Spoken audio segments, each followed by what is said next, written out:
Sekelumit tentang sosok Abu Nawas yang perlu dikenal. Abu Nawas umumnya sering dikenal sebagai sosok lucu dengan lawakan-lawakannya. Padahal ia sebenarnya merupakan penyair dan sufi yang sangat cerdas. Sudah lama kaum muslim di Indonesia akrab dengan syair Abu Nawas tersebut. Beberapa saat menjelang salat maghrib atau subuh, jamaah di masjid-masjid atau musala biasanya menyanyikan syair tersebut dengan syahdu. Bagi bangsa Indonesia, nama Abu Nawas atau Abu Nuwas dikenal terutama karena kelihayan dan kecerdikannya melontarkan kritik-kritik tetapi dibungkus humor.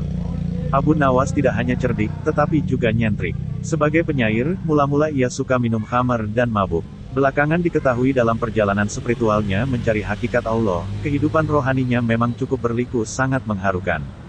Setelah menemukan Allah, inspirasi puisinya bukan lagi khamar, melainkan nilai-nilai ketuhanan. Ia tampil sebagai penyair sufi yang tiada banding. Nama aslinya ialah Abu Ali Al-Hasan Ibnu Hani bin Abdil Awal Al-Jalami.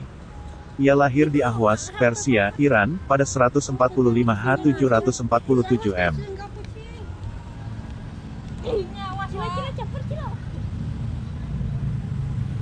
Abu Nawas dan kisah 6 ekor lembu yang pandai bicara. Pada suatu hari, Sultan Harun al-Rasyid memanggil Abu Nawas menghadap ke istana. Kali ini Sultan ingin menguji kecerdikan Abu Nawas. Sesampainya di hadapan Sultan, Abu Nawas pun menyembah.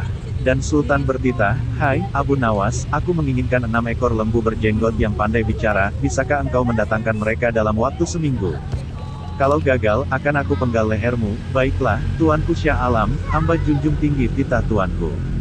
Semua punggawa istana yang hadir pada saat itu, berkata dalam hati, "Mampuslah kau Abu Nawas." Abu Nawas bermohon diri dan pulang ke rumah. Begitu sampai di rumah, ia duduk berdiam diri merenungkan keinginan Sultan. Seharian ia tidak keluar rumah, sehingga membuat tetangga heran. Ia baru keluar rumah persis setelah seminggu kemudian, yaitu batas waktu yang diberikan Sultan kepadanya. Ia segera menuju kerumunan orang banyak, lalu ujarnya, "Hai orang-orang muda, hari ini hari apa?" Orang-orang yang menjawab benar akan dia lepaskan, tetapi orang-orang yang menjawab salah, akan ia tahan. Dan ternyata, tidak ada seorang pun yang menjawab dengan benar. Tak ayal, Abu Nawas pun marah-marah kepada mereka, "Begitu saja kok anggap bisa menjawab? Kalau begitu, mari kita menghadap Sultan Harun al-Rasyid untuk mencari tahu kebenaran yang sesungguhnya." Keesokan harinya, balairung istana Baghdad dipenuhi warga masyarakat yang ingin tahu kesanggupan Abu Nawas membawa 6 ekor lembu berjenggot. Sampai di depan Sultan Harun al-Rasyid, ia pun menghaturkan sembah dan duduk dengan khidmat. Lalu, Sultan berkata, "Hai Abu Nawas, mana lembu berjenggot yang pandai bicara itu?" Tanpa banyak bicara, Abu Nawas pun menunjuk ke 6 orang yang dibawanya itu. "Inilah mereka, Tuanku Syah Alam." "Hai, Abu Nawas, apa yang kau tunjukkan kepadaku itu?" "Ya, Tuanku Syah Alam, tanyalah pada mereka hari apa sekarang," jawab Abu Nawas. Ketika Sultan bertanya, ternyata orang-orang itu memberikan jawaban berbeda-beda. Maka berujarlah Abu Nawas, "Jika mereka manusia, tentunya tahu hari ini hari apa. Apalagi jika Tuanku menanyakan hari yang lain, akan tambah pusinglah mereka. Manusia atau hewankah mereka ini? Inilah lembu berjenggot yang pandai bicara itu, Tuanku." Sultan heran melihat Abu Nawas pandai melepaskan diri dari ancaman hukuman. Maka Sultan pun memberikan hadiah 5.000 dinar kepada Abu Nawas.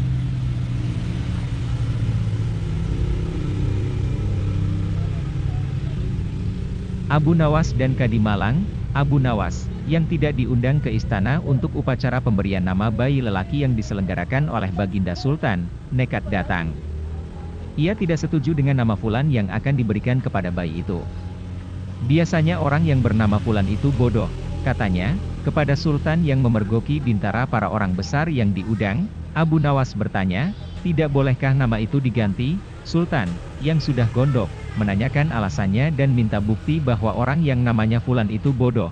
"Coba buktikan, jika tidak berhasil, aku bunuh kau." "Boleh, Tuanku," jawab Abu Nawas. "Pertama, tentang Kadi Fulan dahulu. Kedua, ya, hamba mohon uang sekitar 30 ringgit serta minta tangguh 4 hari. Lain daripada itu, kamu ingin minta makan bersama-sama di sini, bukan?" tanya Baginda sambil tersenyum.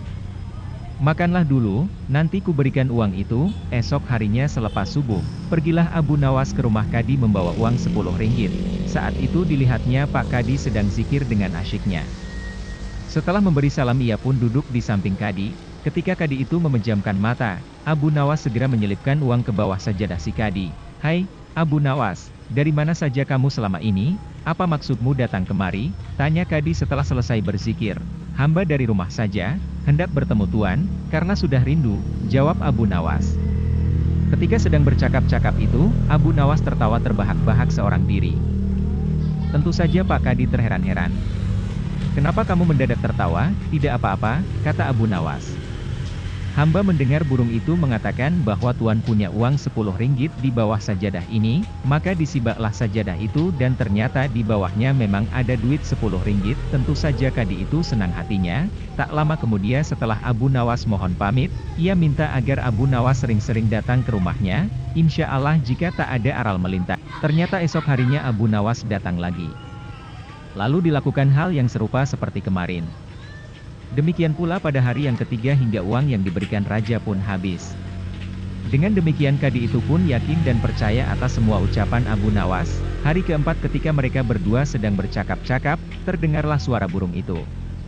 Namun kali ini Abu Nawas menangis terseduh-seduh. Apa yang kau tangisi, Abu Nawas? Tanya Pak Kadi.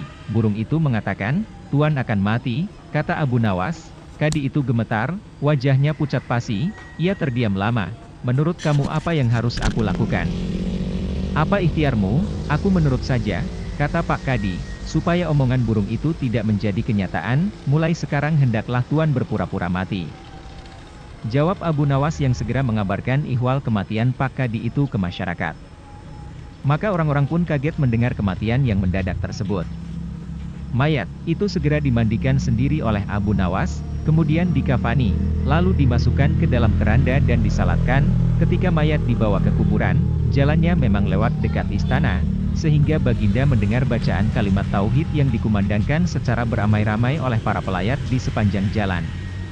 Mayat siapa yang diusung itu? Tanya Baginda Sultan. Dengan segera Abu Nawas menjawab pertanyaan tersebut, ya tuanku, itu mayat Kadi Fulan. Sultan Harun al-Rasyid terperanjat.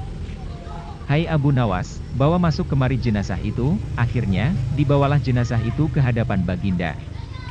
Wahai sahabatku, apa yang menyebabkan kematianmu? Aku sama sekali tidak mendengarnya.